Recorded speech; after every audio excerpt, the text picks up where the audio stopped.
ایک بھائی نے کوشچن کیا تھا کہ سنا ہے کسی نے کہا کہ گھر میں جھاڑو کو کھڑا کر کے نہ رکھیں، اسے لٹا کر رکھیں ورنہ گھر میں کوئی برا ہو جاتا ہے بلکہ موت بھی ہو سکتی ہے، تو کیا حکم شرع ہے؟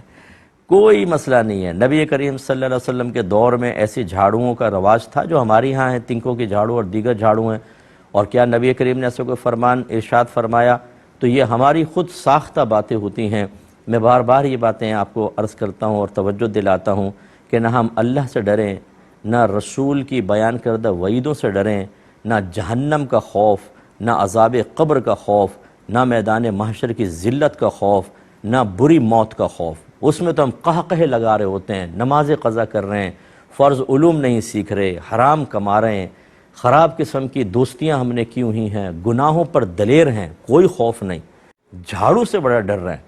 تو یہ جو بے سروپا باتیں ہم پر طاری ہو جاتی ہیں اور ہم خوف محسوس کرتے ہیں، یاد رکھیں کہ یہ ایمان کی شدید ترین کمزوریوں کی علامات ہیں، اور دوسری طرف جب ہم بے خوف ہوتے ہیں